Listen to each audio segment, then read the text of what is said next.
Genesis 1, the creation of the world. In the beginning, God created the heavens and the earth. The earth was without form and void, and darkness was upon the face of the deep. And the Spirit of God was moving over the face of the waters. And God said, "Let there be light." And there was light.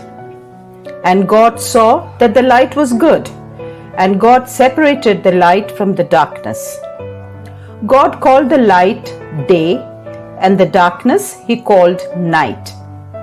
And there was evening, and there was morning one day. God said, "Let there be firmament in the midst of the waters, and let it separate the waters from the waters." And God made the firmament, and separated the waters which were under the firmament from the waters which were above the firmament. And it was so. And God called the firmament heaven. And there was evening, and there was morning a second day.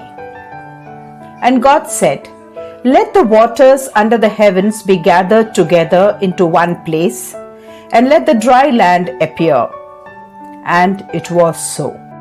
God called the dry land earth, and the waters that were gathered together he called seas.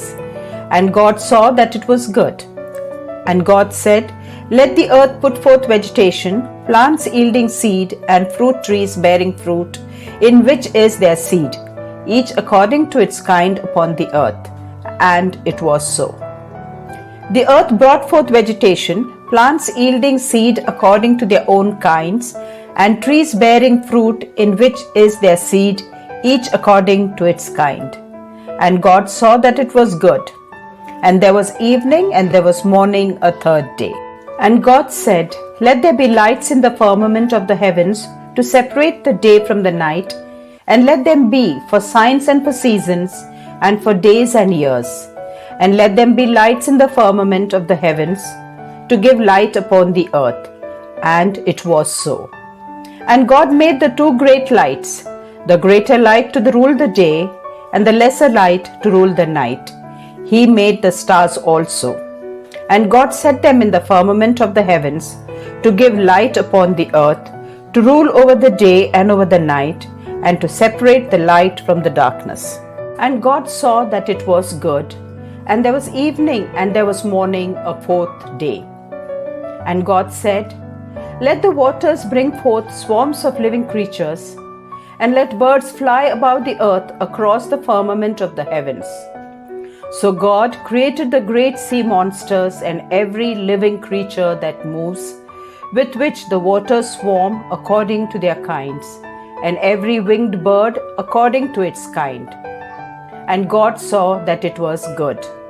And God blessed them, saying, "Be fruitful and multiply, and fill the waters in the sea, and let birds multiply on the earth."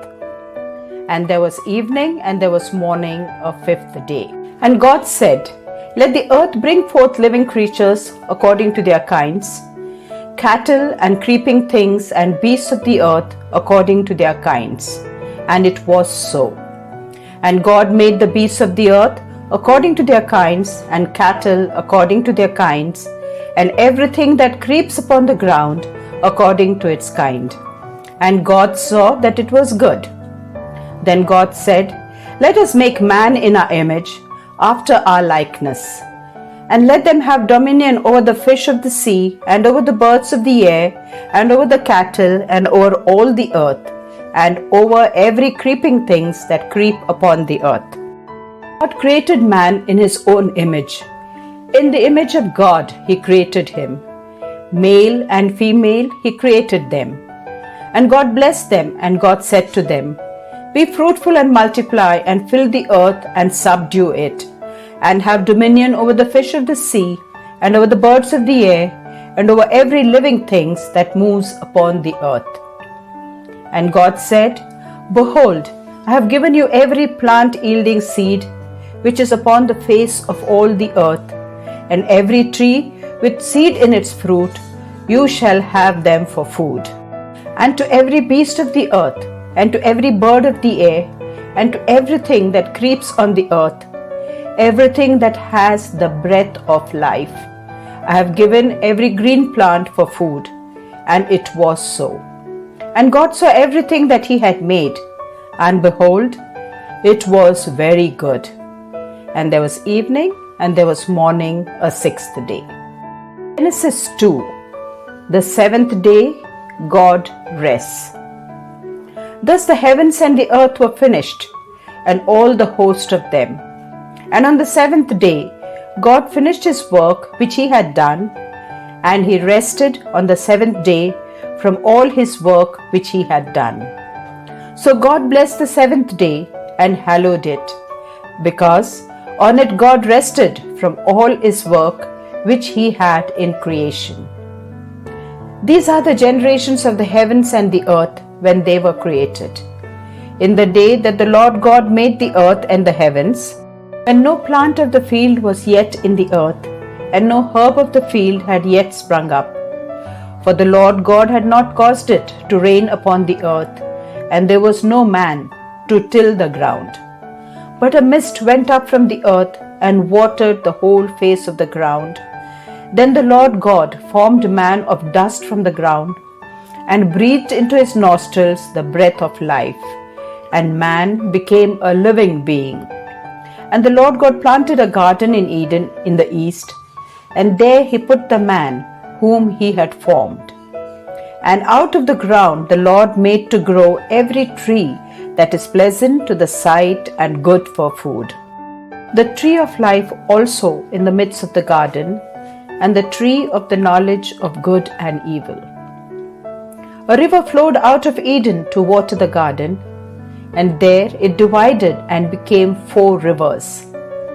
The name of the first is Pishon.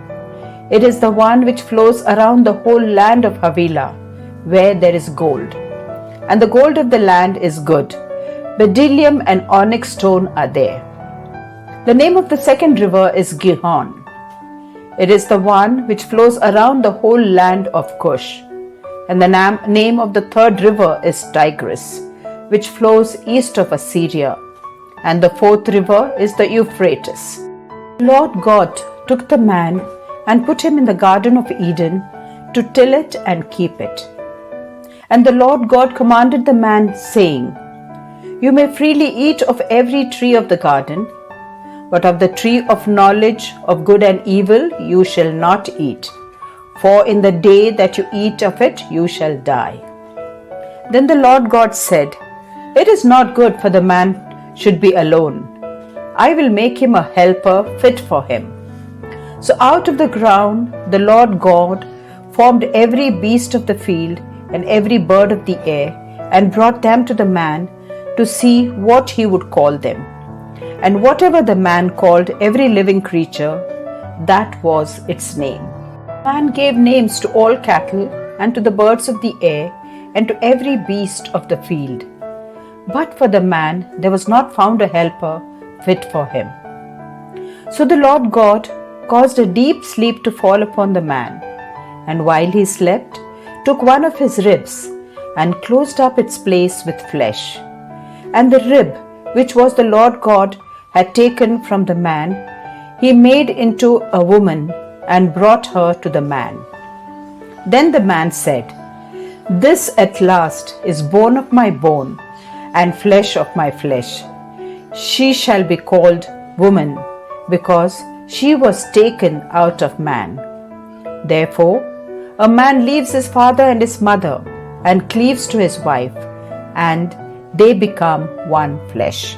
The man and his wife were both naked, and were not ashamed. Genesis 3, the fall.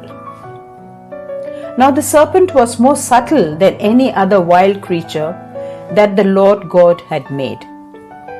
He said to the woman, Did God say, You shall not eat of any tree of the garden? And the woman said to the serpent, We may eat of the fruit of the trees of the garden. But God said, You shall not eat of the fruit of the tree which is in the midst of the garden, neither shall you touch it, lest you die. But the serpent said to the woman, You will not die, for God knows that when you eat of it, your eyes will be opened, and you will be like God, knowing good and evil." So the woman saw that the tree was good for food, and it was a delight to the eyes, that the tree was to be desired to make one wise. She took of its fruit and ate, and she also gave some to her husband, and he ate. Then the eyes of both were opened, and they knew that they were naked. And they sewed fig leaves together and made themselves aprons. And they heard the sound of the Lord God walking in the garden in the cool of the day. And the man and his wife hid themselves from the presence of the Lord God among the trees of the garden. But the Lord God called to the man and said to him, "Where are you?" And he said, "I heard the sound of thee in the garden, and I was afraid, because I was naked, and I hid myself." He said, "Who told you that you were naked? Have you eaten of the tree of which I commanded you not to eat?" The man said, "The woman whom thou gave to be with me, she gave me the fruit of the tree, and I ate." Then the Lord God said to the woman, "What is this that you have done?" The woman said, "The serpent beguiled me, and I ate." The Lord God said to the serpent, "Because you have done this, cursed are you above all cattle and above all wild animals. Upon your belly you shall go, and dust you shall eat all the days of your life. I will put enmity between you and the woman, and between your seed and her seed. He shall bruise your head, and you shall bruise his heel." To the woman he said, "I will greatly multiply your pain in childbearing. In pain you shall bring forth children. Yet your desire shall be for your husband, and he shall rule over you." And to Adam he said, "Because you have listened to the voice of your wife, and have eaten of the tree which I commanded you, you shall not eat of it. Cursed is the ground because of you. In toil you shall eat of it all the days of your life. Thorns and thistles it shall bring forth to you, and you shall eat the plants of the field. In the sweat of your face you shall eat bread, till you return to the ground, for out of it you are taken. You are dust, and dust you shall return." And called his wife's name Eve, because she was the mother of all living. And the Lord God made for Adam and for his wife garments of skins and clothed them. Then the Lord God said, "Behold, the man has become like one of us, knowing good and evil. And now, lest he put forth his hand and take also of the tree of life and eat and live forever." Therefore the Lord God sent him forth from the Garden of Eden to till the ground from which he was taken. He drove out the man, and at the east of the Garden of Eden he placed the cherubim and a flaming sword which turned every way to guard the way to the tree of life.